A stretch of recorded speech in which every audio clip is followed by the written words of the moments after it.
नमस्ते दोस्तों। अपना नेक्स्ट चैप्टर है ह्यूमन रिप्रोडक्शन, मानव में जनन। इसमें जो इसकी जो प्रोसेस होती है उसका एक ओवरव्यू देख लेते हैं। जिस प्रोसेस में सबसे पहले गैमेटोजेनेसिस होता है, जो कि सदैव अर्धसूत्रीय होता है। गैमेटोजेनेसिस सदैव अर्धसूत्रीय होता है। उसके बाद इंसेमिनेशन होता है। इंसेमिनेशन में अगर सीमन ट्रांसफ़र होता है, यानी कि सीमन ट्रांसफ़र जो माध्यम करते हैं उसको इंसेमिनेशन कहते हैं। इजेकुलेशन, यूरेथ्रा से निष्कासन को इजेकुलेशन बोला जाता है। और स्पर्मिएशन, वृषण से जो बाहर आता है उसको स्पर्मिएशन बोलते हैं। यानी कि 3 टर्म में इंसेमिनेशन जिसमें सीमन ट्रांसफ़र होता है, इजेकुलेशन यूरेथ्रा से निष्कासन, और स्पर्मिएशन वृषण से निष्कासन। इस तरह से ये प्रोसेस होती है। और अपन ओवरव्यू देख रहे थे उसमें गेमेटोजेनेसिस के बाद में इंसेमिनेशन, फिर फर्टिलाइजेशन में एम्पी मिक्सिस के बाद जाइगोट फॉर्मेशन होता है एट द एम्पुला ऑफ अंडवाहिनी की जो एम्पुला होती है उसमें जाइगोट बनता है। और ये जो जाइगोट होता है इसको लिंक बिटवीन 2 जनरेशन, 2 पीढ़ियों के बीच की जो योजकड़ी होती है वो जाइगोट को बोला जाता है। इसके बाद इम्प्लांटेशन होता है। Implantation seventh day of fertilization के 7वें दिन इम्प्लांटेशन होता है। इम्प्लांटेशन होता है ब्लास्टोसिस्ट का और गर्भाशय की एंडोमेम्ब्रेन में। इसके बाद गेस्ट्रुलेशन में फॉर्मेशन ऑफ चाइल्ड होता है। इसके बाद पार्चुरेशन, शिशु का जन्म होता है और बर्थ कैनाल के द्वारा शिशु का पार्चुरेशन होता है। ये अपना ओवरव्यू हो गया। इसके बाद अपन डिटेल से पढ़ते हैं मेल रिप्रोडक्टिव सिस्टम में 4 पार्ट होते हैं: testis, accessory reproductive duct, accessory glands और एक्सटर्नल जेनिटलिया।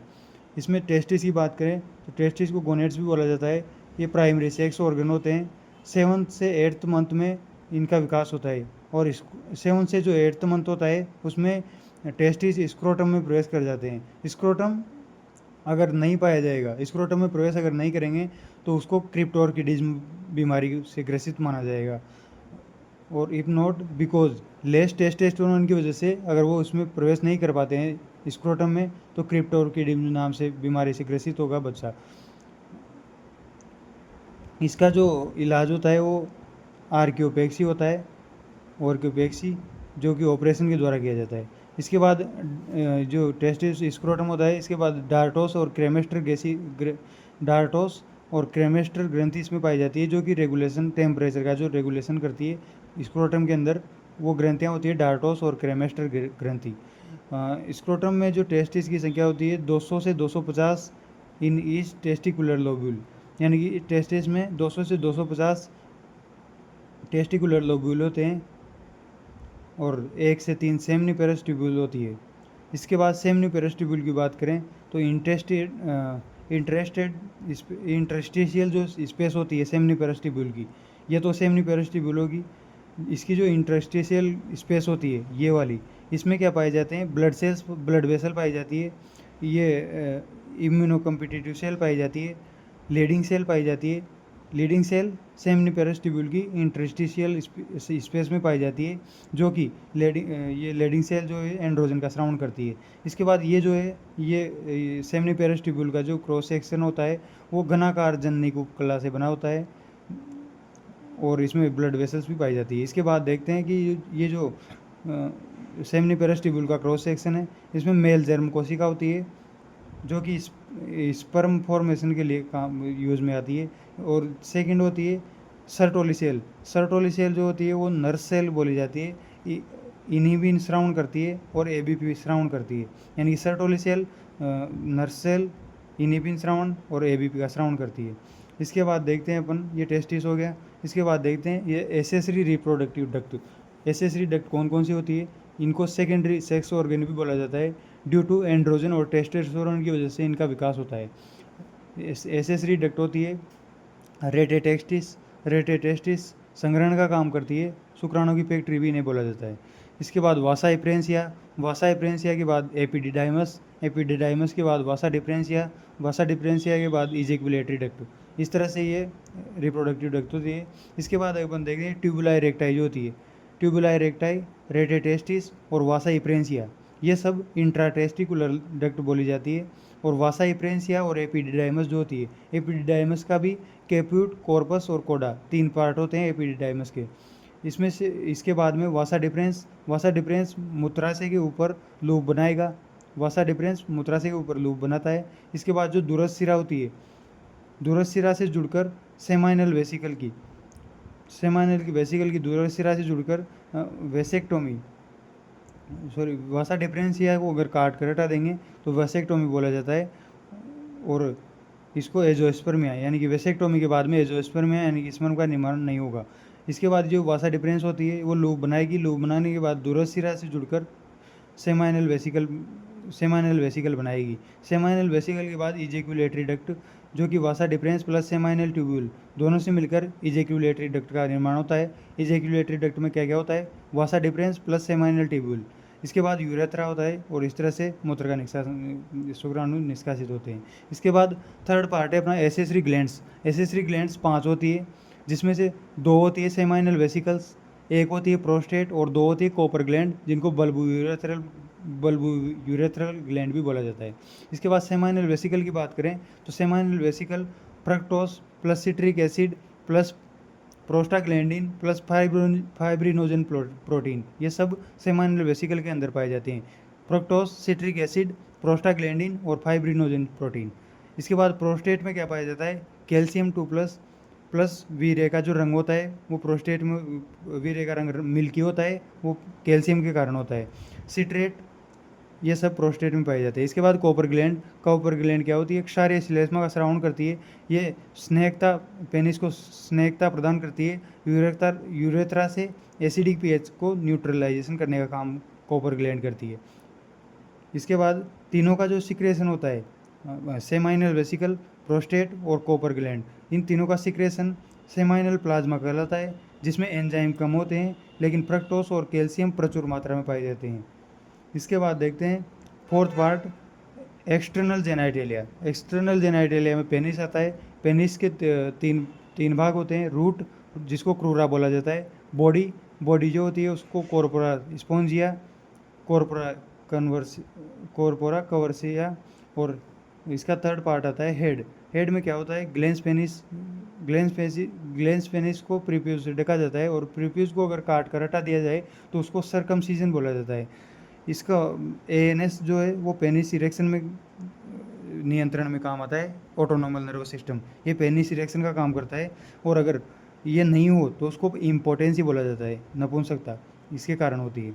इसके बाद अपन देखते हैं स्पर्मेटोजेनेसिस, ये तो अपना इसका एनाटोमी हो गया। इसके बाद अपन देखते हैं इसकी कारिकी क्या होती है, फिजियोलॉजी, वो देखते हैं।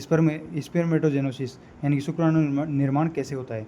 स्पर्मेटोजेनेसिस शुक्राणु निर्माण 74 दिन में होता है। 74 दिन लगते हैं एक शुक्राणु निर्माण होने में। उसको हार्मोन से कंट्रोल किया जाता है। कौन कौन से हार्मोन स्पर्मेटोजेनेसिस में काम आते हैं वो अपन देखने वाले हैं। सबसे पहले जो हाइपोथैलेमस के हार्मोन है, गोनेडोट्रोपिन रिलीजिंग हार्मोन GnRH, जो कि प्रोटीन प्रकृति के होते हैं, वाटर सोल्यूबल होते हैं। ये GnRH अग्रपीयूष में जाके गोनेडोट्रोपिन को रिलीज करवाएंगे। गोनेडोट्रोपिन कौन कौन से होते हैं, FSH और LH, जो कि अग्रपीयूष से स्रावित होंगे। LH या फिर ICSH भी इसको बोला जाता है। FSH क्या करेगा, सर्टोली सेल को कंट्रोल करेगा। सर्टोली सेल में ABP टेस्टेस्टेरोन और ग्रोथ फैक्टर इसको नियंत्रण करेगा, यानी कि सर्टोली सेल में ग्रोथ फैक्टर इसको FSH नियंत्रण करेगा। LH और ICSH ये लेडिंग सेल बनाएगी, लेडिंग सेल में काम करेगा, और लेडिंग सेल में जर्म कोशिका से स्पर्मेटिड का निर्माण होगा एंड्रोजन की सहायता से। लेडिंग सेल से जो एंड्रोजन निकलेंगे उनकी सहायता से टेस्टोस्टेरोन द्वितीयक लैंगिक लक्षण का निर्धारण करते हैं, जो कि जर्म कोशिका को स्पर्मेटिड बनने में हेल्प करते हैं। और अगर ये इसके बनने के बाद ज़्यादा क्वांटिटी होने पर नेगेटिव संदेश देंगे LH को, और अगर कम होंगे, लेस होंगे तो पॉजिटिव संदेश देंगे LH को, जिससे लेडिंग सेल एंड्रोजन का स्रावण बढ़ाएगी। इस तरह से ये प्रोसेस होती है। इसके बाद जो स्पर्मेटिड होता है, इससे स्पर्मेटोजोआ जो बनता है उसमें ग्रोथ फैक्टर काम आता है, जो कि FSH के द्वारा नियंत्रित होता है। इस तरह से FSH और LH दोनों गोनेडोट्रोपिन के जो हार्मोन है वो इसमें काम आते हैं स्पर्मेटोजेनेसिस में। अगर ये सर्टोली सेल्स इसकी ABP प्रोटीन वगैरह ये ज़्यादा हो जाएंगे तो इनिबिन जो होता है सर्टोली सेल से इनहिबिन श्रवण होगा जो कि नेगेटिव संदेश देगा गोनेडोट्रोपिन को। इसके बाद स्पर्मेटोसाइटोजेनेसिस किसको बोलते हैं, यानी कि स्पर्मेटोजेनेसिस में दो प्रोसेस होती है। स्पर्मेटोसाइटोजेनेसिस जिसमें जर्म सेल से स्पर्मेटिड का निर्माण होता है। इसके बाद स्पर्मेटोजेनेसिस स्पर्मियोजेनेसिस में स्पर्मेटिड से स्पर्मेटोजोआ का निर्माण होता है। इसके बाद नेक्स्ट देखते हैं, नेक्स्ट है अपना स्पर्मेटोजेनेसिस। इसमें जो इसकी गुणिता होती है उसके आधार पर, और इसकी जो 3 स्टेप होती है मल्टीप्लिकेशन, ग्रोथ और मैच्योरेशन स्टेज, इनको फ्लो चार्ट के द्वारा देखते हैं कि पहले तो क्या होती है अनमेच्योर जर्म सेल होती है जो कि 2n होती है। फिर इसमें माइटोसिस होता है और स्पर्मेटोगोनिया बनता है 2n का, यानी कि इस फेज को मल्टीप्लिकेशन फेज बोला जाता है। इसके बाद ग्रोथ फेज होती है। ग्रोथ फेज में विभाजन नहीं होता, केवल ग्रोथ होती है, जिससे स्पर्मेटोगोनिया से प्राइमरी स्पर्मेटोसाइट बनता है। प्राइमरी स्पर्मेटोसाइट तक इसकी जो गुणिता होती है वो 2n रहती है। इसके बाद मियोसिस फर्स्ट होता है। मियोसिस फर्स्ट में सेकेंडरी स्पर्मेटोसाइट बनता है जो कि n होता है, यानी कि अगुणित होता है। यहाँ तक तो प्राइमरी स्पर्मेटोसाइट तक तो द्विगुणित थे। इसके बाद सेकेंडरी जो स्पर्मेटोसाइट है वो अगुणित हो जाता है। सेकेंडरी स्पर्मेटोसाइट अगुणित होता है। इसके बाद मियोसिस सेकंड होता है। मियोसिस सेकंड के बाद स्पर्मेटिड बनता है जो कि अगुणित होता है। इसके बाद स्पर्मियोजेनेसिस होता है जिससे स्पर्मेटोजोआ या फिर स्पर्म बनता है जो कि अगुणित होता है। केंचुए में जो शुक्र जनन होता है वो सेमी वेसिकल शुक्राशय सेमाइनल वेसिकल यानी कि शुक्राशय में होता है केंचुए में के शुक्र जनन। इसके बाद देखते हैं, ये तो हो गया स्पर्मियोजेनेसिस, ये तो स्पर्मेटाजेनेसिस हो गया जिसमें अपन ने फ्लो चार्ट से देखा कि पहले तो ग्रोथ मल्टीप्लिकेशन फेज, फिर ग्रोथ फेज। ग्रोथ फेज के बाद में जो प्राइमरी स्पर्मेटोसाइट है उससे सेकेंडरी स्पर्मेटोसाइट अगुणित हो जाता है और ये मैच्योरेशन फेज होती है। इसके बाद अपन देखते हैं कंपेरेटिव स्टडी करते हैं ऊजेनेसिस। ऊजेनेसिस में क्या होता है 3 पोलर बॉडी बनते हैं, लेकिन जो निषेचन होता है उससे पहले एक ही पोलर बॉडी बनता है। और ऊजेनेसिस में उगोनिया जो द्विगुणित होता है, इसमें भी 3 स्टेज होती है, डिवीजन एंड मल्टीप्लिकेशन और मैच्योरेशन। इसके बाद जो जन्म से पूर्व ही क्या होता है उगोनिया से प्राइमरी oocyte बन जाता है जो कि द्विगुणित होते हैं। इसके बाद मियोसिस फर्स्ट होता है प्यूबर्टी पे। मियोसिस फर्स्ट जो होता है वो डिप्लोटीन अवस्था में रुका हुआ होता है, लेकिन प्यूबर्टी आने पर ये आगे बढ़ता है जिससे प्राइमरी पोलर बॉडी बनती है और सेकेंडरी oocyte बनता है। प्राइमरी पोलर बॉडी और सेकेंडरी oocyte अगुणित होता है स्पर्म द्वितीयक oocyte स्पर्म कोशिका के बाद, यानी कि द्वितीयक oocyte को स्पर्श करने के बाद जो स्पर्म होता है, स्पर्म के स्पर्श करने के बाद यहाँ पे पोलर बॉडी जो होती है वो 2 पोलर बॉडी में डिवाइड होती है। इस तरह से 3 पोलर बॉडी बनती है, लेकिन निषेचन से पहले एक ही पोलर बॉडी बनती है जो कि प्राइमरी पोलर बॉडी होती है। इसके बाद सेकेंडरी oocyte जो है वो मियोसिस सेकंड होगा। मियोसिस सेकंड अंडवाहिनी में होगा और इससे सेकेंडरी पोलर बॉडी बनेगी और ऊटिड यानी कि ओम जो कि अगुणित होता है इसका निर्माण होगा। फॉलिकल जो होता है वो oocyte प्लस ग्रेनुलोसा जो होती है वो ओवेरी की उपकला होती है। इनसे यानी कि oocyte और ग्रेनुलोसा से मिलकर फॉलिकल बनता है। और एड्रिनल वेरिलिज्म किसको बोलते हैं, एड्रिनल वेरिलिज्म होता है क्लिटोरिस की जो अगर अधिक वृद्धि हो जाए वो पेनिस के समान दिखाई देगी तो उसको एड्रिनल विरिलिज्म बोला जाता है। इसके बाद अपन देखते हैं स्ट्रक्चर ऑफ स्पर्म की स्ट्रक्चर कैसी होती है। स्पर्म की स्ट्रक्चर देखें तो इस तरह से होती है। इसके 3 पार्ट होते हैं, हेड, ये इसका बॉडी होगी और ये टेल हो गया। इसमें हेड में क्या होता है, सबसे पहले एक्रोसोम होता है। एक्रोसोम गोल्जी कॉय द्वारा निर्मित होता है। बिग लाइसोसोम भी इनको बोला जाता है जो कि हेड में पाए जाते हैं। सर्टोली से बाहर जो निकलना होता है उसको स्पर्मिएशन बोला जाता है, यानी कि एक्रोसोम का जो हेड होता है उस हेड का सर्टोली से बाहर निकलना स्पर्मिएशन बोला जाता है। इसके बाद देखते हैं कि ये तो हो गया एक्रोसोम जो कि हेड पे पाया जाता है। इसके बाद केंद्रक होता है। केंद्र के बाद जो नेक में जो पाए जाते हैं वो सेंट्रियोल पाए जाते हैं। सेंट्रियोल 2 प्रकार के होते हैं, प्रोक्सिमल सेंट्रियोल जो कि ग्रीवा में पाए जाते हैं और डिस्टल सेंट्रियोल जो कि पूंछ में पाए जाते हैं। और अंडाणु को दिया हुआ विदलन प्रेरित करते हैं।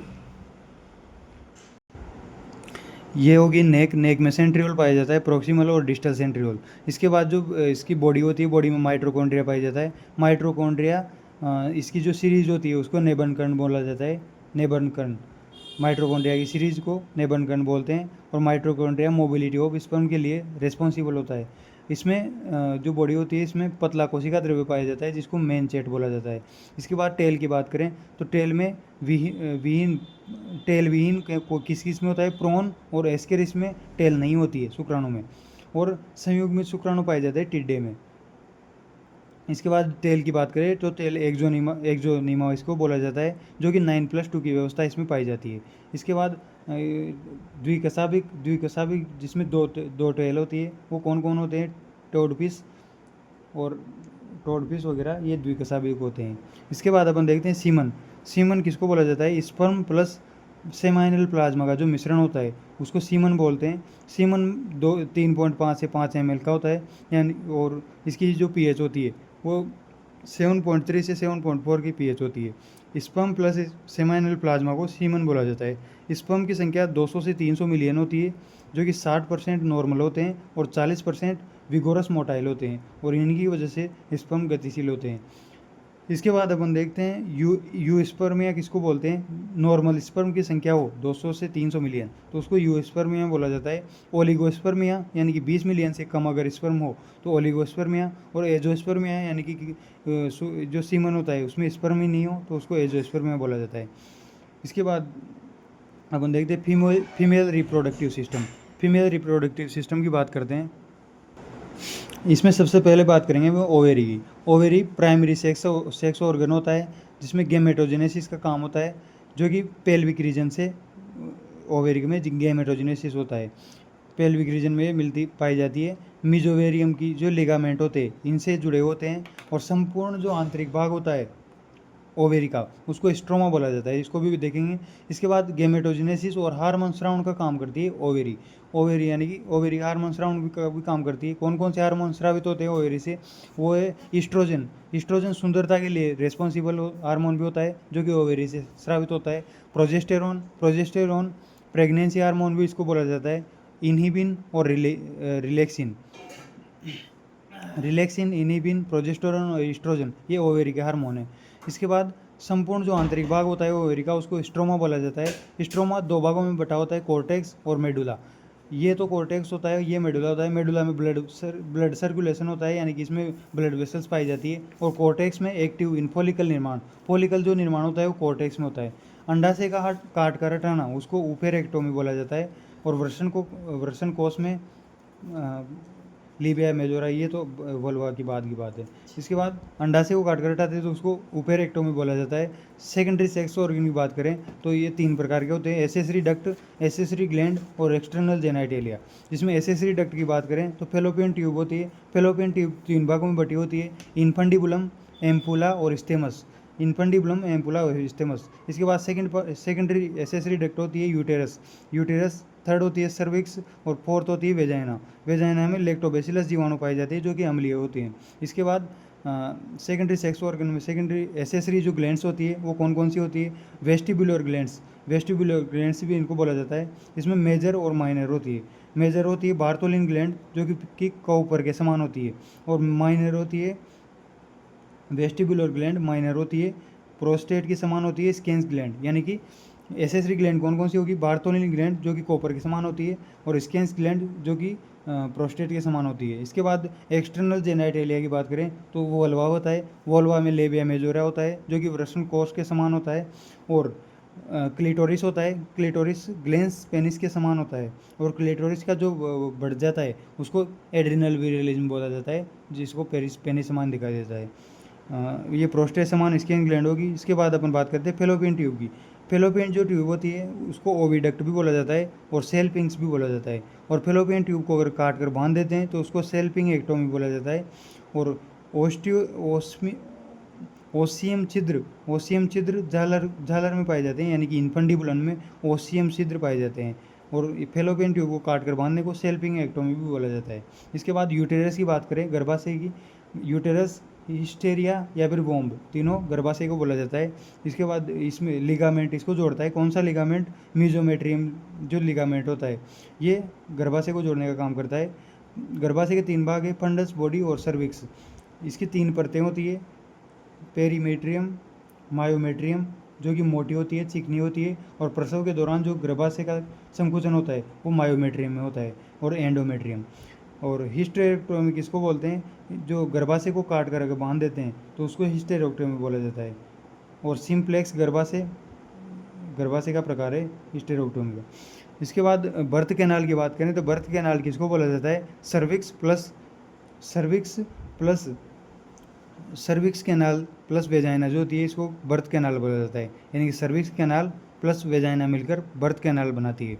इसके बाद नेक्स्ट देखते हैं, नेक्स्ट है mammary glands. Mammary glands exocrine होती है, जो कि ग्रंथिल या श्राव्य भाग जो होता है इनका वो मेमोरी लोब होता है।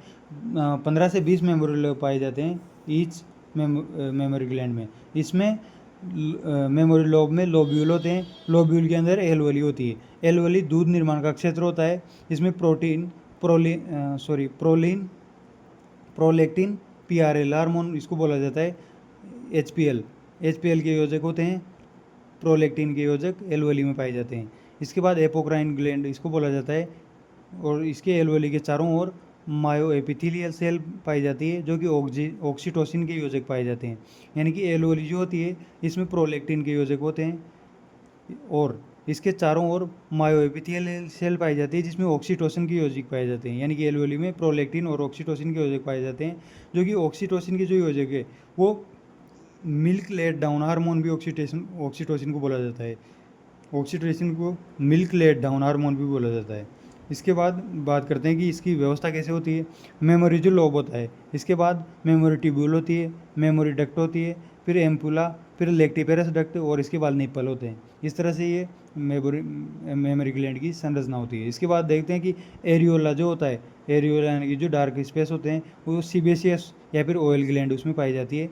और जो मिल्क होता है, मिल्क में H2O plus fat plus casein protein plus lactose पाया जाता है, जिसमें से Ap2+ और विटामिन सी कम होते हैं मिल्क में, लेकिन पाए जाते हैं। Ap2+ और विटामिन सी भी मिल्क में पाए जाते हैं। H2O फैट, केसिन प्रोटीन और लैक्टोज भी पाए जाते हैं। और इसी के साथ IgA एंटीबॉडी जो कि निष्क्रिय प्रतिरक्षा है, यह भी मिल्क में पाई जाती है। यानी कि कोलेस्ट्रॉम जो होता है उसमें IgA एंटीबॉडी भी निष्क्रिय रूप में पाई जाती है, जो कि मादा के दूध से बच्चे में ट्रांसफ़र होती है। इसके बाद नेक्स्ट प्रोसेस की बात करते हैं, ऊजेनेसिस में जो हार्मोन काम आते हैं उसकी अपन बात करते हैं। उसमें सबसे पहले बात करते हैं हाइपोथैलेमस जो होता है उसमें से GnRH रिलीज होता है, जो कि अग्रपीयूष से FSH का रिलीज करवाता है। FSH प्राइमरी oocyte और सेकेंडरी फॉलिकल दोनों के निर्माण को प्रेरित करेगा। इससे टर्शियर फॉलिकल बनेगा। टर्शियरी फॉलिकल जो होता है उसमें एंट्रम दिखाई देता है, और थीका इंटरना, इसकी जो थीका इंटरना होती है टर्शियरी फॉलिकल की थीका इंटरना से ईस्ट्रोजन का स्रावण होता है। ईस्ट्रोजन FSH को पॉजिटिव संदेश देगा, और ग्राफिकन जो फॉलिकल है उसको इनिबिन स्रावण कराने का प्रेरित करेगा। इससे पहले टर्शियरी जो फॉलिकल होता है इसमें फर्स्ट मियोसिस कंप्लीट यहाँ पे हो जाता है, और उसके बाद में पोलार बॉडी और सेकेंडरी oocyte का निर्माण होता है। सेकेंडरी oocyte के बाद ग्राफिकन फॉलिकल बनता है। ग्राफियन फॉलिकल जो होता है ये इनिबिन का स्रावण करता है और FSH को रोकेगा। इनिबिन FSH को रोकेगा। इस तरह से ये क्रियाविधि चलती रहती है।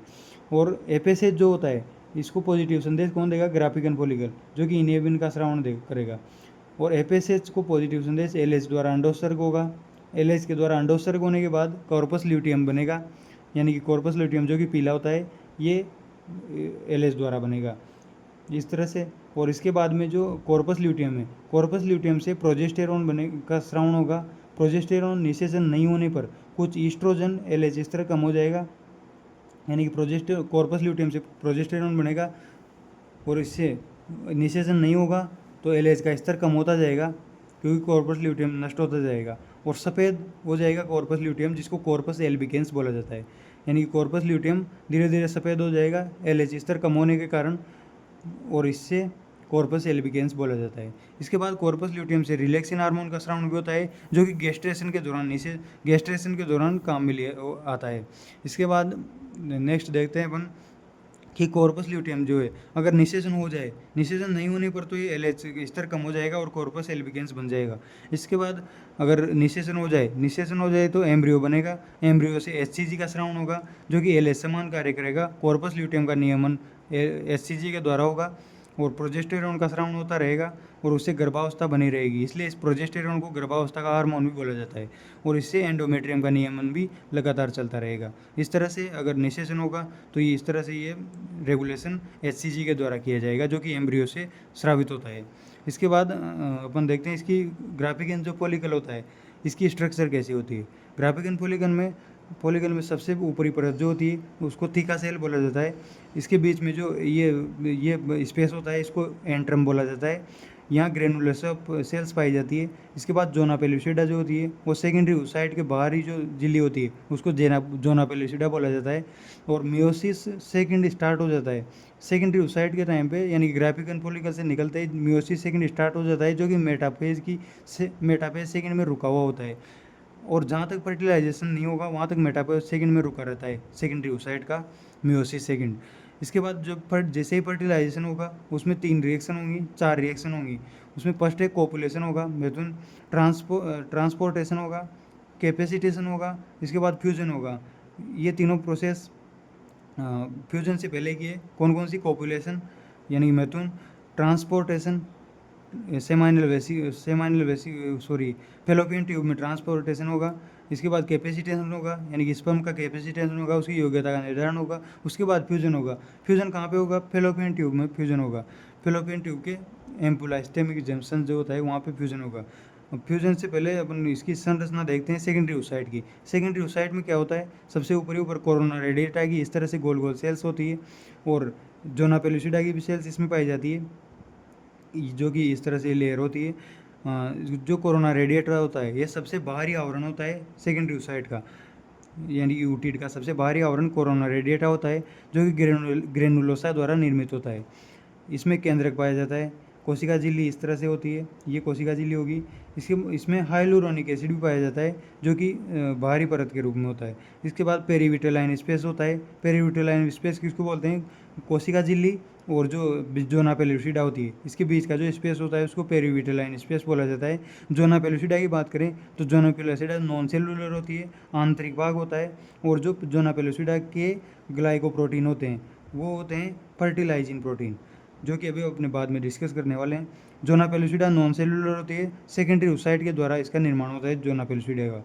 इसके बाद इसके जो ये ग्लाइकोप्रोटीन होते हैं वो होते हैं फर्टिलाइजिंग प्रोटीन। इस तरह से ये सूल जैसे दिखाई देते हैं, जो कि जोना पेलुसिडा के ग्लाइकोप्रोटीन होते हैं।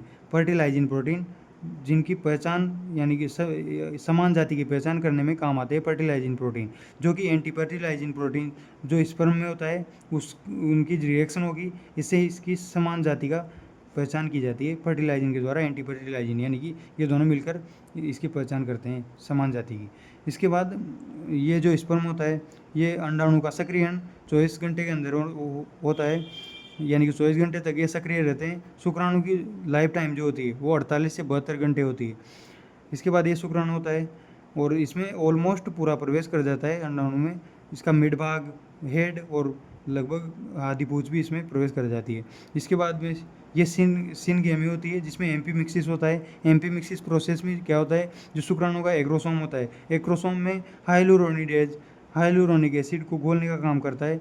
CPE होता है जो कोरोना छेदक एंजाइम बोला जाता है, जिसकी pH 4 से 5.5 का होता है। इस पर सक्रिय होता है ये, यानी कि 4 से 5.5 pH पर कोरोना छेदक यानी कि CPE कोरोना पेनेट्रेटिंग एंजाइम जो होता है ये सक्रिय होता है। इसके बाद 3 एंजाइम होते हैं एक्रोसोम में। हाइलुरोनिडेज जो हाइलुरोनिक एसिड को घोलेगा, CPE जो कोरोना को छेदक करेगा, और एक्रोसिन स्पर्म लाइसिन भी इसको बोला जाता है जो जोना पेलुसिडा का भेदन करेगा। इस तरह से 3 एंजाइम एक्रोसोम के होते हैं। उससे पहले एंटी फर्टिलाइजिन जो शुक्राणु में पाया जाता है वो फर्टिलाइजिन जो कि अंडाणु में होता है इसको इस रिएक्शन करके पहचान करेगा फर्टिलाइजिन और इसको अलाउ करेगा। इसके बाद पॉलीस्पर्मी को रोकने के लिए 3 रिएक्शंस होती है। पॉलीस्पर्मी न हो जाए इसके लिए 3 रिएक्शन जिम्मेदार होती है। कि पहली है कोर्टिकल रिएक्शन, इस तरह से इनकी रिएक्शन होती है। इसके बाद जोना रिएक्शन होती है, इसके बाद मेम्ब्रेन रिएक्शन होती है। ये तीनों मिलकर पॉलीस्पर्मी को रोकने का काम करती है। नेक्स्ट है अपना रिप्रोडक्टिव साइकिल। रिप्रोडक्टिव साइकिल क्या होती है? Only in females of mammals में प्राइमेट, यानी कि प्राइमेट जो फीमेल्स ऑफ मैमल्स होती है उनमें रिप्रोडक्टिव साइकिल देखी जाती है। इसमें भी 2 प्रकार की होती है। रिप्रोडक्टिव साइकिल दो प्रकार की होती है, नॉन प्राइमेट और प्राइमेट। रिप्रोडक्टिव साइकिल पहले तो फीमेल्स ऑफ मेमल्स में देखी जाती है ओनली। इसके बाद देखते हैं नॉन प्राइमेट और प्राइमेट में। नॉन प्राइमेट में ईस्ट्रस साइकिल इसको बोला जाता है और प्राइमेट में मेंस्ट्रुअल साइकिल इसको बोला जाता है। नॉन प्राइमेट में ईस्ट्रस साइकिल जो होता है वो मोनोईस्ट्री इसको बोला जाता है, यानी कि एक ही बार जो साइकिल होती है लाइफ टाइम में वो होती है डियर हिरण में और बेट यानी कि चमगादड़ में।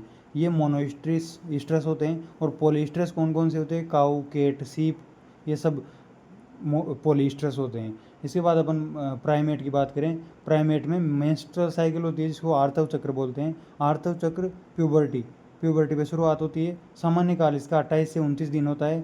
इसके जो स्टार्ट होता है मेंस्ट्रुअल साइकिल को उसको मेनार्चे बोला जाता है और उसके एंड को लगभग 50 वर्ष पे एंड हो जाता है जिसको मेनापोज बोला जाता है। स्टार्टिंग होती है उसको मेनार्चे और एंड को मेनापोज बोला जाता है। इसमें 4 फेजेज होती है। 4 फेजेज किस तरह से होती है वो अपन देखने वाले हैं। मेंस्ट्रुअल फेज, प्रोलिफेरेटिव या फॉलिकुलर फेज, ओव्यूलेशन और ल्यूटियल फेज। मेंस्ट्रुअल फेज जो होती है वो 3 से 5 दिन की होती है। इसमें 80 से 50 ml रक्त का हानि होती है। केवल गर्भाशय प्रक्रिया है, इसमें गर्भाशय प्रक्रिया शामिल होती है जिसमें ईस्ट्रोजन और प्रोजेस्टेरॉन का जो लेवल होता है वो बहुत कम हो जाता है, जो कि अंडाशय हार्मोन है। अंडाशय हार्मोन, ईस्ट्रोजन और प्रोजेस्टेरॉन ये नियमन करेंगे गर्भाशय हार्मोन का, इसको नियमन करेंगे। ईस्ट्रोजन और प्रोजेस्टेरॉन अंडाशय हार्मोन जो है वो नियंत्रण करेंगे गर्भाशय हार्मोन का। प्रोलिफेरेट ये होगी मेंस्ट्रुअल फेज जिसमें 80 से 50 से 80 ml रक्त की हानि होगी और केवल एक गर्भाशय प्रोसेस है। इसके बाद देखते हैं प्रोलिफेरेटिव या फिर फॉलिकुलर या प्रोलिफेरेटिव स्टेज। ये 6 से 13 डे तक होती है जिसमें कि दोनों प्रक्रिया होती है, गर्भाशय प्रक्रिया भी होती है, अंडाशय भी होती है। इसमें क्या होता है, पीयूष के जो हार्मोन होते हैं LH और FSH ये नियंत्रण करते हैं अंडाशय का, और गर्भाशय जो क्रिया होती है उसका नियंत्रण करते हैं अंडाशय हार्मोन, एस्ट्रोजन और प्रोजेस्टेरॉन। इस तरह से प्रोलिफेरेटिव फेज होती है। इसके बाद थर्ड फेज होती है ओव्यूलेशन।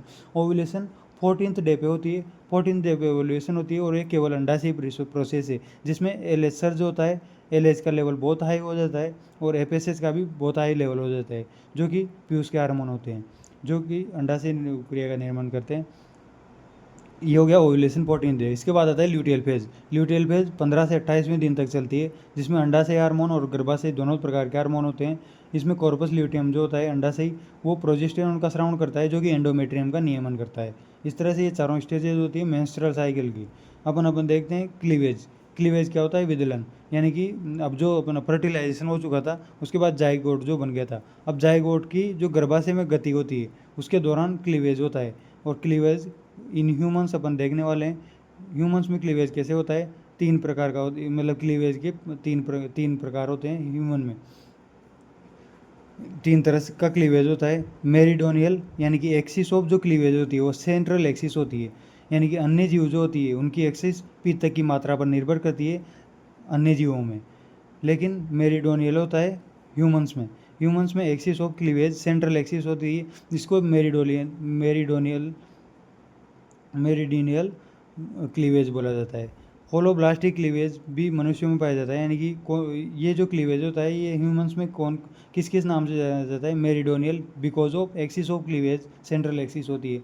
होलोब्लास्टिक क्लीवेज क्योंकि संपूर्ण जाइगोट से एम्ब्रियो का निर्माण होता है इसलिए होलोब्लास्टिक क्लीवेज बोला जाता है। और अनइक्वल क्लीवेज क्योंकि असमान कोशिका निर्माण होता है इसलिए अनइक्वल क्लीवेज भी इसको बोला जाता है। इसके बाद माइटोसिस की बात करें तो माइटोसिस तीव्र होता है। G1 और G2 अवस्था इसमें एब्सेंट होती है, ओनली एस फेज प्रेजेंट होती है।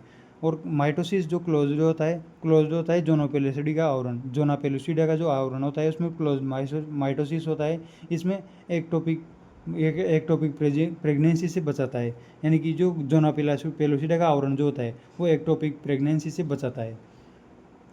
क्लोज्ड इसलिए होता है क्योंकि जोना पेलुसिडा का आवरण एक्टोपिक प्रेगनेंसी से बचाता है और इसमें जो माइटोसिस होता है वो उसमें कोशिकाओं की संख्या बढ़ती रहती है जोना पेलुसिडा के अंदर। इसके बाद सेल की संख्या बढ़ेगी, साइज कम होगी, वॉल्यूम सेम रहेगा।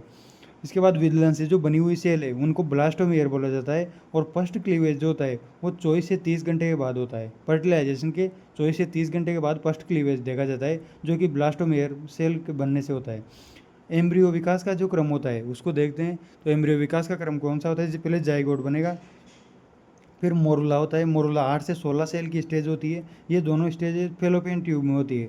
मोरुला जो होता है 16 ब्लास्टोमेयर की अवस्था होती है। गर्भाशय में एंटर कर ब्लास्टोसिस्ट बनाएगा। मोरुला गर्भाशय में एंटर करके ब्लास्टोसिस्ट बनाएगा। और जो ये ब्लास्टोमियर होती है, इसकी सबसे बाहरी परत होती है ट्रोपोब्लास्ट, जो कि ब्लास्टुला। यहाँ से ये तो होगी फेलोपियन ट्यूब की प्रोसेस। इसके बाद जो 16 से 32 सेल स्टेज होती है उसको ब्लास्टुला बोला जाता है। उसके बाद गेस्ट्रुला होती है जिसमें अंग निर्माण की प्रक्रिया होती है। इसके बाद फीटस निर्माण होता है। ये सब गर्भाशय प्रोसेस है। यानी कि जाइगोट और मोरुला तो फेलोपियन ट्यूब में होता है, लेकिन गर्भाशय में होता है ब्लास्टुला, गेस्टुला और फीटस, ये सब गर्भाशय में होते हैं। ये जो 16 से ब्लास्टोमेयर की अवस्था थी, इसकी बाहरी परत थी ट्रोपोब्लास्ट। ट्रोपोब्लास्ट जो होती है वो एंडोमेट्रियम को रोपण योग्य बनाएगा। एंजाइम श्रावण करके जोना पेलुसिडा को हटाएगा ट्रोपोब्लास्ट। ये ब्लास्टोसिस्ट बनाएगा। और ब्लास्टोसिस्ट की कौन कौन सी परत थी? सबसे बाहरी परत थी ट्रोपोब्लास्ट, जो कि अपन ने यहाँ देख ली, रोपण योग्य बनाएगा। और इनर सेल मास और ब्लास्टोसील। ब्लास्टोसील यूटेराइन मिल्क, गर्भाशय द्रव भरा रहता है जिसको यूटेराइन मिल्क बोला जाता है। और ग्लाइकोजन प्रचुर मात्रा में इसमें पाया जाता है। इस तरह से ये मोरुला की अवस्था होगी जिसमें ब्लास्टोसिस्ट पाया जाता है। ब्लास्टोसिस्ट की 3 processes, trophoblast, inner cell mass और ब्लास्टोसील। इसके बाद देखते हैं रोपण। निषेचन के 6 दिन के पश्चात यानी कि 7वें दिन रोपण होता है। रोपण किसका होता है? ब्लास्टोसिस्ट का एंडोमेट्रियम पर रोपण होता है। इसके बाद रोपण के पश्चात ट्रोपोब्लास्ट का विभाजन होगा। ट्रोपोब्लास्ट का विभाजन होकर 2 चीज़ें बनेगी, सिनसाइटोट्रोपोब्लास्ट यानी कि बाहरी, और साइटोट्रोपोब्लास्ट आंतरिक। ये जो साइटोट्रोपोब्लास्ट है आंतरिक, ये एमनियन का निर्माण करेगा। और सिनसाइटोट्रोपोब्लास्ट जो है वो जो बाहरी है वो कोरियन का निर्माण करेगा, जो कि HCG का स्रावण करेगा, कोरियन। इस तरह से ट्रोपोब्लास्ट 2 चीज़ों में बढ़ जाएगा, सिनसाइटोट्रोपोब्लास्ट और साइटोट्रोपोब्लास्ट, जो कि एमनियन और कोरियन का निर्माण करेंगे।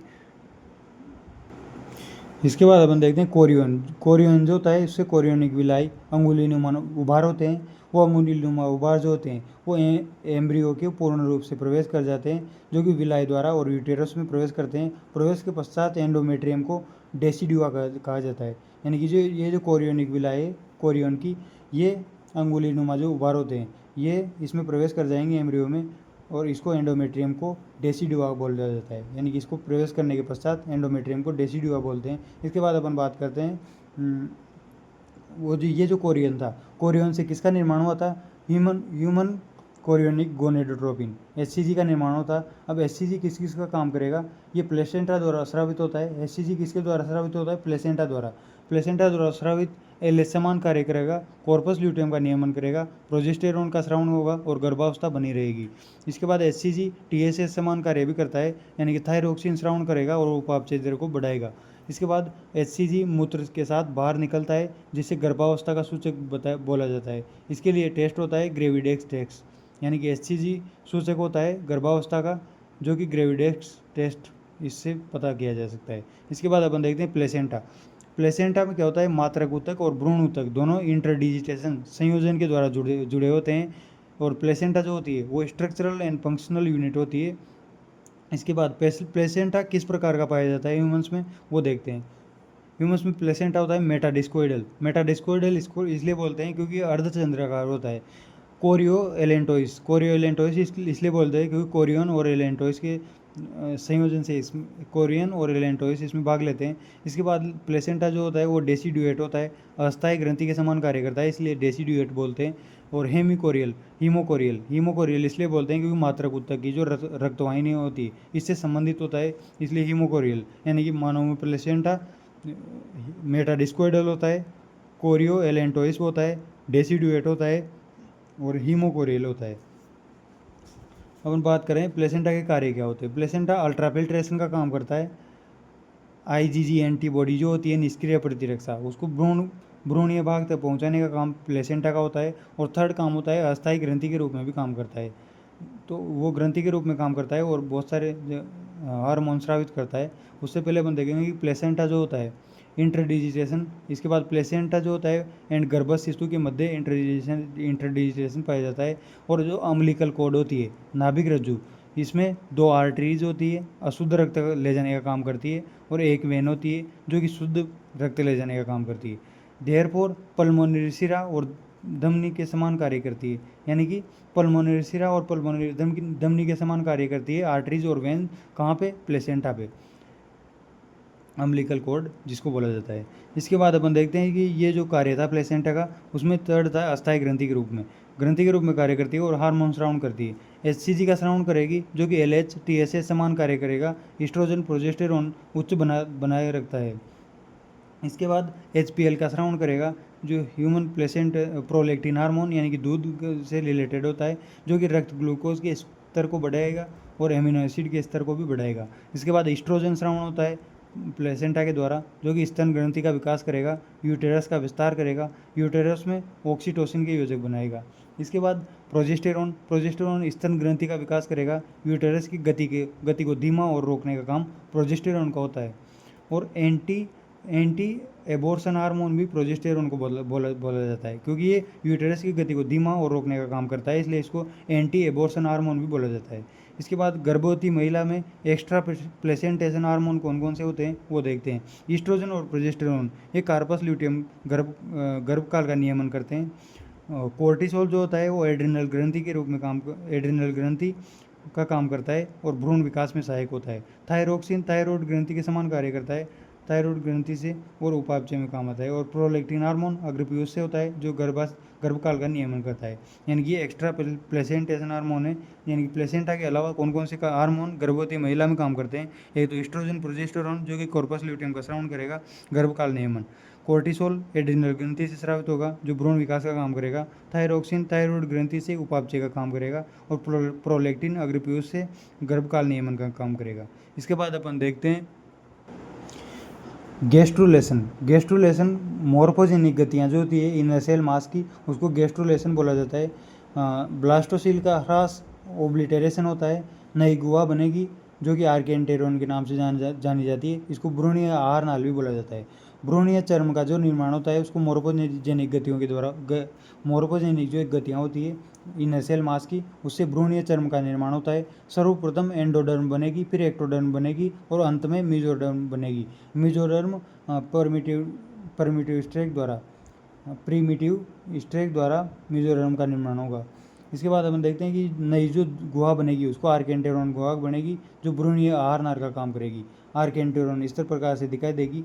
इसके बाद जो देह गुहा सिलोम होगी वो सिलोम इस तरह से बनेगी। ये ब्लास्टोपोर है, यहाँ से मुख और गुदा बनेगा। गुदा ड्यूटेरोस्टोमी जिसको बोला जाता है। ड्यूटेरोस्टोमी देखने को मिलती है काइंडोडर्मेटा, हेमिकोर्डेटा और कोर्डेटा, इनमें ड्यूटेरोस्टोमी देखने को मिलती है जिसमें गुदा पहले बनता है मुख बाद में बनता है। मुख अगर पहले बनेगा तो प्रोटोरेस्टम इसको बोला जाता है। एनिलिया ऑर्थोपोडा और मोलस्का इसमें प्रोटेरोस्टोमी देखने को मिलती है। ये ब्लास्टोपोर हो गया, ये सिलोम देह हुआ हो गया। ये होती है एक्टोडर्मिस सबसे बाहर की, ये होती है एंडोडर्मिस सबसे अंदर की, और ये होती है मीजोडर्मिस सबसे बाद में बनती है। और ये आर्केंटेरोन गुहा बनेगी जो कि भ्रूणीय आहार नाल का काम करेगी। इसके बाद इसका एक्सटर्नल एम्ब्रियोनिक जो मेम्ब्रेन्स होती है उनको देखते हैं। एक्सटर्नल एम्ब्रियोनिक मेम्ब्रेन्स कौन कौन सी होती है? एमनियन, कोरियन, एलेंटोइस और योगसेक, ये चारों एक्सटर्नल एम्ब्रियोनिक मेम्ब्रेन्स होती है। एमनियन, कोरियन, एलेंटोइस और योगसेक।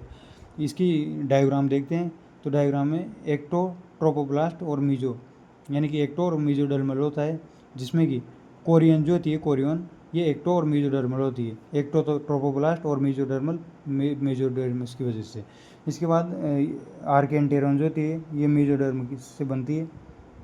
आर्केंटेरोन जो गुहा होती है वो इस तरह से होती है। ये यहाँ पे एलेंटोइस पाया जाता है जो कि एक्टोडर्म और मीजोडर्म, एंडोडर्म और मीजोडर्म से बनता है।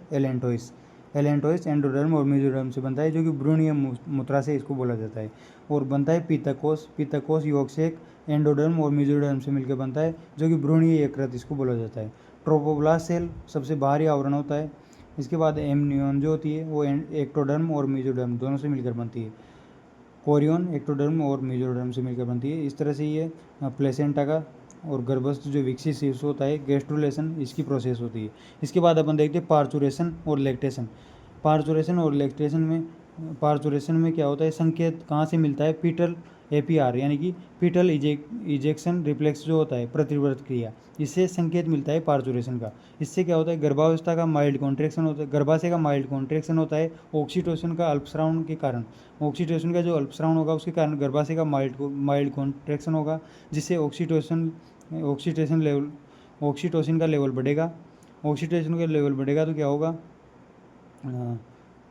ऑक्सीटोसिन का लेवल बढ़ेगा तो इसमें पीयूष के जो पश्च पीयूष के जो संग्रह और श्रावण होगा वो बढ़ेगा। हाइपोथैलेमस के जो उसका निर्माण होगा ऑक्सीटोसिन का। इसके बाद प्रोस्टाग्लैंडिन का निर्माण होगा गर्भाशय में। ऑक्सीटोसिन लेवल बढ़ने के बाद पहले तो एपीआर से ऑक्सीटोसिन बढ़ेगा, इसके बाद प्रोस्टाग्लैंडिन का निर्माण बढ़ेगा गर्भाशय में। इससे क्या होगा, पार्चुरेशन कौन कौन से चरणों से वो गुजरता है वो देखते हैं कि डायलेशन, सबसे पहले डायलेशन होगा, प्रसारण, जिसमें गर्भाशय फैलेगा रिलैक्सिन हार्मोन के द्वारा, इसको डायलेशन को कंट्रोल किया जाता है। इसके बाद कॉन्ट्रैक्शन होगा, संकुचन होगा। इसके बाद एक्सपल्सन यानी कि जन्म होगा। कॉन्ट्रैक्शन जो होता है वो मायोमेट्रियम संकुचन प्रेरित, कॉन्ट्रैक्शन के द्वारा मायोमेट्रियम का संकुचन प्रेरित होगा, जो कि ऑक्सीटोसिन और प्रोस्टाग्लैंडिन हार्मोन के द्वारा नियंत्रित होगा। इसके बाद देखते हैं लैक्टेशन दूध निर्माण की प्रोसेस है। ये प्रोलैक्टिन हार्मोन इस दूध निर्माण और श्रवण का काम करता है, प्रोलैक्टिन हार्मोन। और ऑक्सीटोसिन जो होता है उसको मिल्क लेट डाउन हार्मोन बोला जाता है, जो कि सकिंग रिफ्लेक्स का काम करता है। दूध श्रवण का काम ऑक्सीटोसिन का होता है। दूध निर्माण और श्रवण का काम तो प्रोलैक्टिन का, और ऑक्सीटोसिन का काम होता है दूध श्रावण का स्रावित करने का।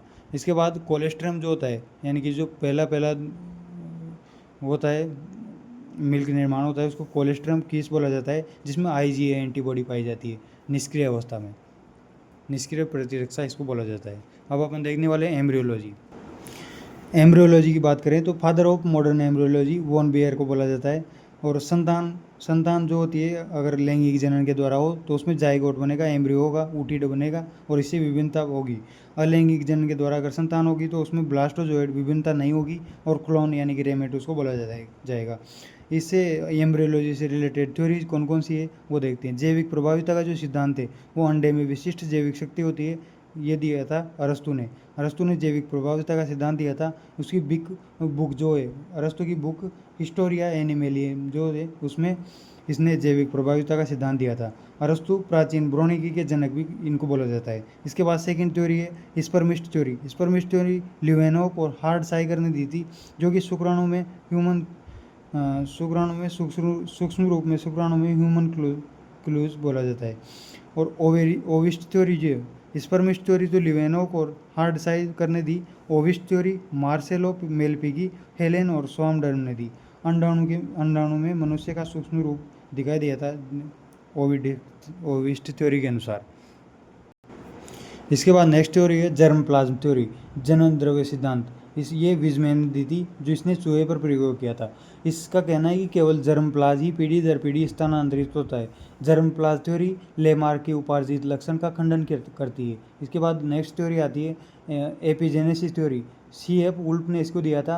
भ्रूण की विभिन्न जो अवस्थाएं होती है उसका विकास सतत होता है, ये इसका कहना था एपिजेनेसिस थ्योरी का। इसके बाद नेक्स्ट थ्योरी आती है पुनरावर्तन सिद्धांत यानी कि रिकैपिटुलेशन थ्योरी हिकल और मुलर ने दी थी। फादर ऑफ एक्टिनोबायोलॉजी, हिकल और मुलर को फादर ऑफ एक्टिनोबायोलॉजी, एम्ब्रियो पर रेडिएशन इसको मुलर ने दिया था। इसके बाद इसका क्या कहना है रिकैपिटुलेशन थ्योरी का कि ओंटोजेनी जीव का जो भ्रूणीय विकास होता है वो रिपीट्स फाइलोजेनी जाति के विकास को रिपीट करता है, यानी कि ओंटोजेनी रिपीट्स फाइलोजेनी। ये रिकैपिटुलेशन थ्योरी है जो कि हिकल और मूलर ने दी थी। इसके बाद वॉन बियर का जो सिद्धांत है वो कहता है कि जीव के शरीर में सामान्य संरचनाएं पहले सामान्य संरचनाएं बनती है, उसके बाद विशिष्ट संरचनाएं बनती है। ये वॉन बियर का सिद्धांत है। इसके बाद नेक्स्ट सिद्धांत है अंडाणु का ध्रुवीय सिद्धांत, जो कि चाइल्ड और बोवेरी ने दिया था। इस तरह से अंडाणु का ध्रुवीय सिद्धांत है। इसमें दो पोल होते हैं, ए पोल और वी पोल। वी पोल निष्क्रिय होता है, ए पोल सक्रिय होता है। ए पोल को एनिमल पोल भी बोला जाता है, जो कि सक्रिय होता है। इसमें मेटाबॉलिज्म की प्रक्रिया ज़्यादा पाई जाती है। इसमें जो भ्रूण जो रोपण होता है ब्लास्टुल अवस्था में वो ए पोल में होता है, और जो वी पोल होता है इसको मेटाबॉलिज्म दर इसकी कम होती है और प्रोटीन भी इसमें कम पाया जाता है। इसके बाद अपन देखते हैं ऊजेनेसिस या एंडोजनन की जो प्रावस्थाएं होती है वो कैसी होती है, जैसा कि अपन पहले देखा था, लेकिन यहाँ ब्रोनिकी में विस्तार से इसको देखेंगे।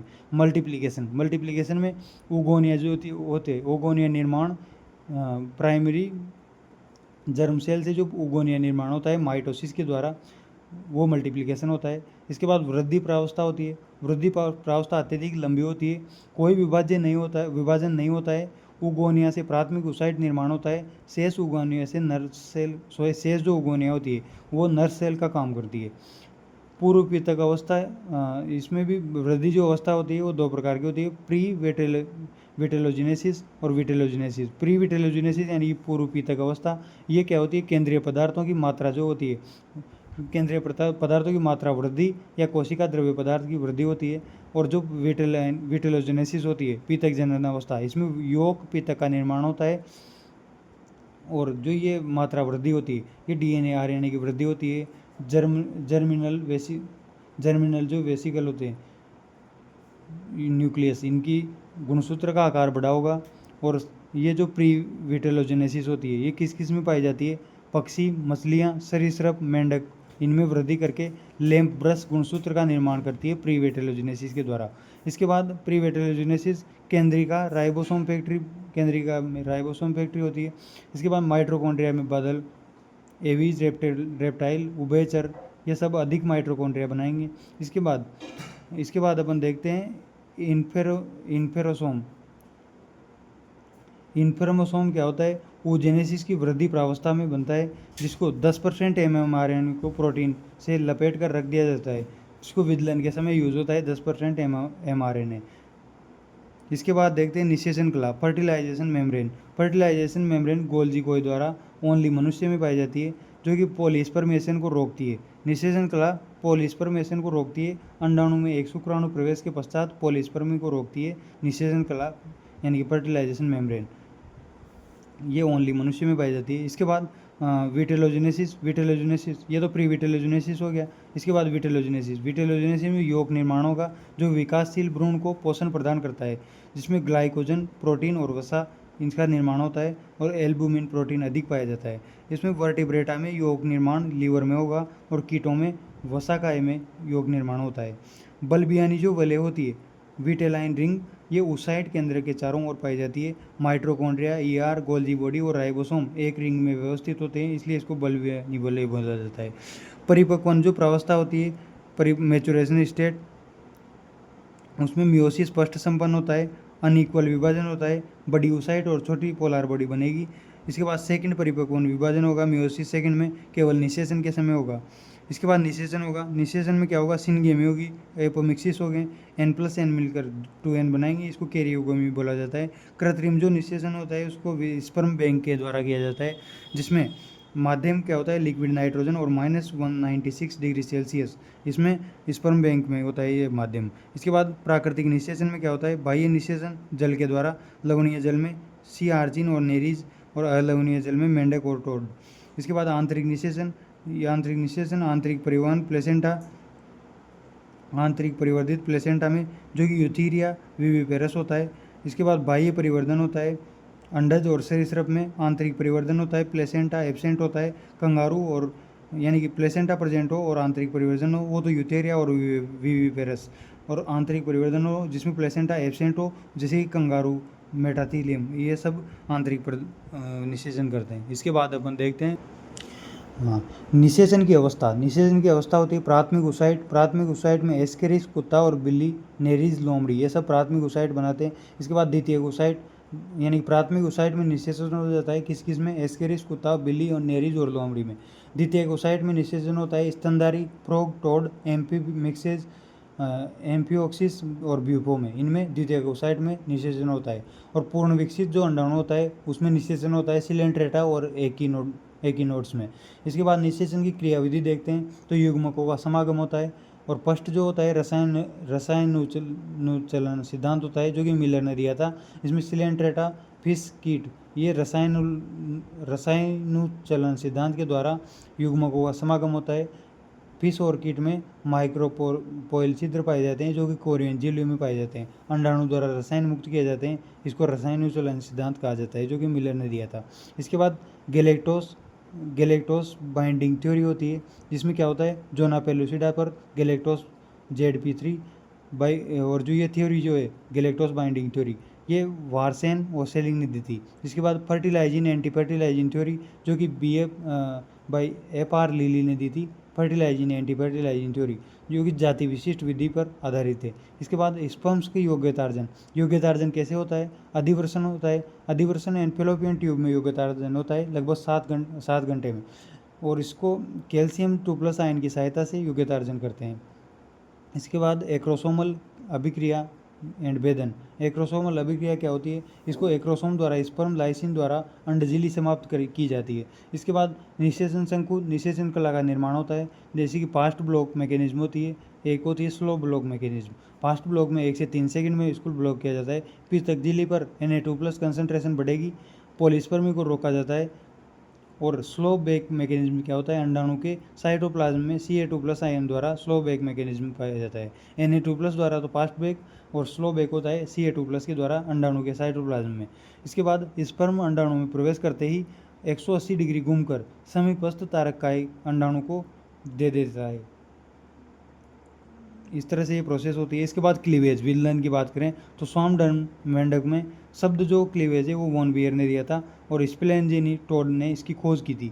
इसके बाद विशेषताएं क्या होती है क्लीवेज की? इसमें इंटरफेस छोटी होती है, G1 G2 एब्सेंट होते हैं, साइटोप्लाज्मिक डीएनए हरित लवक माइटोकॉन्ड्रिया के डीएनए का रेप्लिकेशन नहीं हो पाता है। उद्देश्य इसका कैरियोप्लाज्मिक इंडेक्स को मेंटेन करना होता है क्लीवेज का, और जाइगोट से गैस्ट्रोला तक चलना, ये क्लीवेज का उद्देश्य होता है, यानी कि ये प्रोसेस होती है। O2 की कमी और CO2 की अधिकता से मंद दर यानी कि दर घट जाती है। विदलन की दर जो होती है वो इन्वर्सली प्रोपोर्शनल होती है योग की मात्रा के।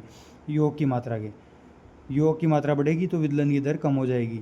और बल्फोर इसको क्या बोला जाता है? बाल्फोर का नियम बोला जाता है। और विदलन के जो तल है उनको देखते हैं कि ये होता है, एक होता है एम तल यानी कि मेरिडोनियल प्लेन। मेरिडोनियल प्लेन कैसा होता है? इस तरह से होता है, ए पोल है, बी पोल है, ये बीच में मेरिडोनियल प्लेन होता है, जहाँ की केंद्र यहाँ होता है। इसमें मेरिडोनियल प्लेन किस में देखा जाता है? मेंढक का जो फर्स्ट एंड सेकंड विदलन का आधार है वो एम तल है।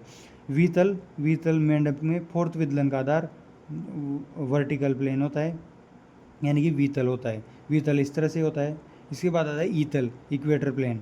ये इस तरह से होता है इक्वेटर प्लेन, जो कि मनुष्य, स्तनधारी और अन्य पष्ट विदलन जो होता है वो इक्वेटोरियल यानी कि ई तल का होता है। और एल तल होता है लेटिट्यूडनल प्लेन, इस तरह से होता है, जो कि मेंढक का जो थर्ड विदलन होता है वो एल तल के द्वारा होता है।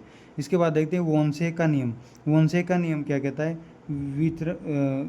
वी जो तल होता है, इस वी तल से पहले उपस्थित वी तल से 90 डिग्री बनाने का प्रयास, यानी कि पहले से उपस्थित जो वितल होता है उससे 90 डिग्री से को बनाने का प्रयास करता है। वोनसे का नियम है।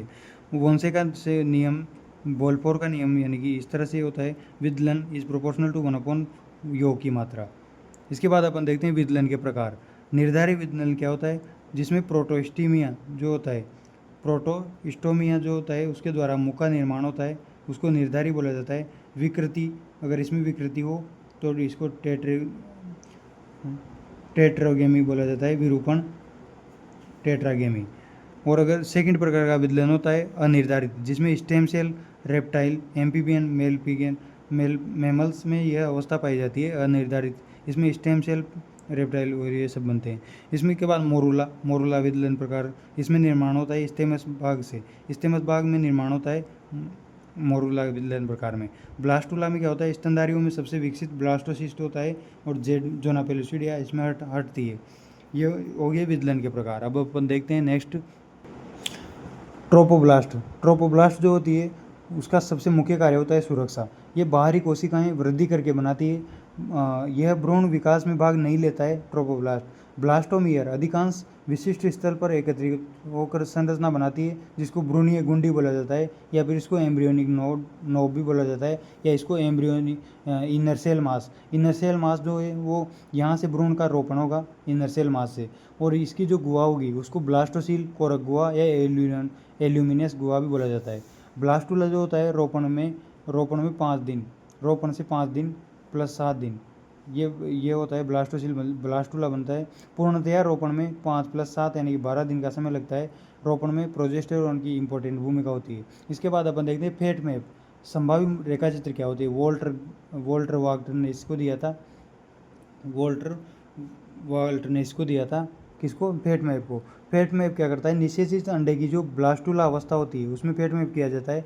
पहले से ही संभावना कि कौन सा जनन स्तर निर्मित होगा ये फैट मैप बताता है। इसका महत्व क्या है, इसका महत्व है कि भ्रूण की स्थिति और संख्या का पता लगाना, भ्रूण की हृदय स्पंदन का पता लगाना, गैस्ट्रोला अवस्था में तीनों जनन स्तरों में विकसित अंगों का पता लगाना और भ्रूण में आनुवांशिक रोगों का पता लगाना, उपापचय त्रुटियाँ, ये फैट मैप का काम होता है। ये फैट मैप इस तरह से दिखाई देता है, इसमें एक्टोडर्म ऐसे होती है, मीजोडर्म और ये एंडोडर्म, इस तरह से फैट मैप काम करता है। इसके बाद गैस्ट्रोला अवस्था, गैस्ट्रोला अवस्था में निर्माण में ब्लास्टुला की इनर सेल मास की कोशिकाएं भाग लेती है। 3 जनन स्तर इसमें पाए जाते हैं गैस्ट्रोला अवस्था में, एक्टोडर्म, मीजोडर्म और एंडोडर्म।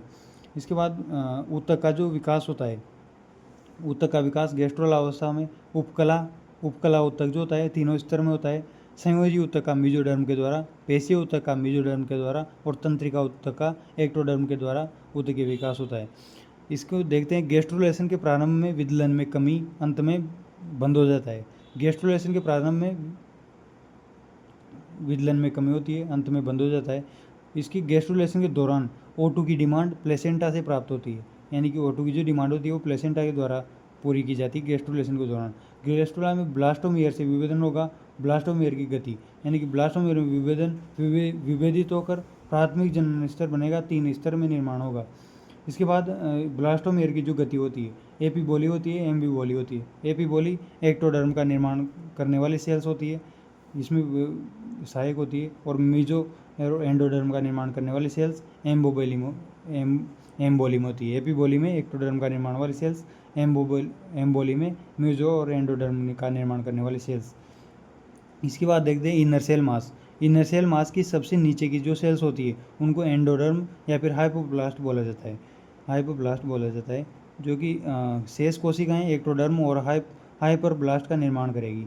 यानी कि सबसे नीचे की जो सेल्स होती है उनको एंडोडर्म या फिर हाइपोब्लास्ट, और जो बची हुई शेष कोशिकाएं वो एक्टोडर्म या फिर हाइपरब्लास्ट का निर्माण करेगी। अब इसको अपन डायग्राम के द्वारा देखते हैं, तो इसमें ये ट्रोपोब्लास्ट हो गया, ये ब्लास्टोसील हो गया, ये सेल ऑफ रिवर, सेल ऑफ इनर सेल कोशिकाएं सेल ऑफ रिवर होगी, ये इनर सेल मास है, सेल ऑफ रिवर इनको बोला जाता है। ये माइटोसिस के द्वारा आकार इनका बढ़ेगा, आकार बढ़ेगा तो ये गैस्ट्रोसील हो जाएगा, ब्लास्टोसील से गैस्ट्रोसील बनेगा। यहाँ पे एम्बोली और एपीबोली ये देखने को मिलेगी। इसके बाद फिर विकसित होगा तो इसमें यहाँ पे हाइपोब्लास्ट बनेगा, हाइपरब्लास्ट, ये एक्टोडर्म बनेगी, और जो ये एंडोडर्म है ये एंडोडर्म बनेगा इसके द्वारा, एपीबोली में एंडोडर्म बनेगा और एम्बोली में हाइपरब्लास्ट और एक्टोडर्म दोनों बनेगी।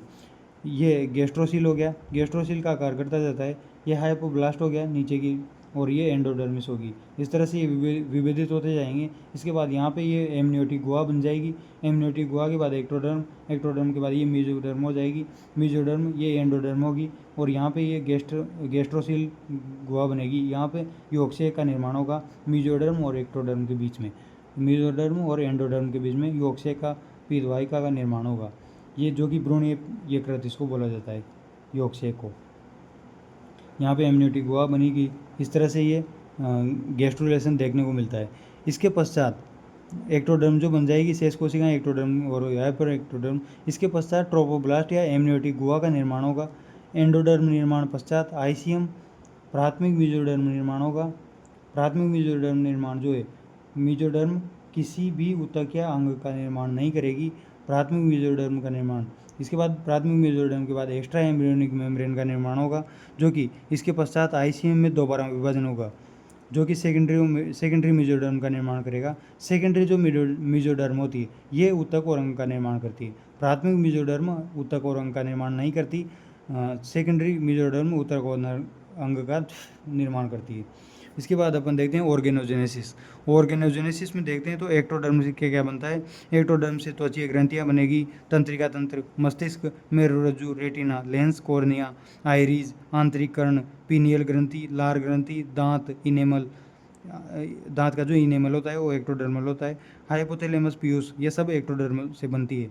इसके बाद मीजोडर्म से क्या क्या बनेगा, पेशीय ऊतक, संयोजी ऊतक, अंतःकंकाल, कंकाल, किडनी, जनन तंत्र, प्लीहा, नोटोकॉर्ड, दांत का डेंटिन और हृदय, ये सब मीजोडर्म से बनते हैं। और एंडोडर्म से कौन कौन बनेगा, आंत्र, आमाशय, जीभ, फेफड़े, श्वास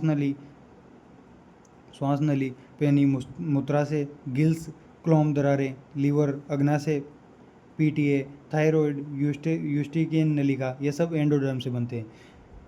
इस तरह से ये ऑर्गेनोजेनेसिस होता है। और इसका ऑर्गेनोजेनेसिस में नेक्स्ट पार्ट होता है कि किस टाइम क्या बनता है। तो उसमें देखते हैं कि जो फर्स्ट के जो 28वें दिन है उसमें हृदय की धड़कन शुरू हो जाती है। भ्रूण के 28वें दिन हृदय की धड़कन शुरू हो जाती है। उसके बाद 2 मंथ में क्या होता है, हाथ पैर की उंगलियां आ जाती है 2 मंथ में, यानी कि लगभग 7-8 सप्ताह के बाद हाथ पैर की उंगलियां आ जाती है। इसके बाद 3 मंथ के बाद लगभग सभी अंग बन जाते हैं। 5वें मंथ में प्रथम गति देखने को मिलती है और सिर पर बाल आने प्रारंभ हो जाते हैं। 6वें महीने में रोम कलिकाएँ और पलक विभेदित हो जाती है। इस तरह से भ्रूण का विकास होता है। ऑर्गेनोजेनेसिस इस प्रक्रिया में पाया जाता है। इस तरह से अपना रिप्रोडक्शन एंड होता है।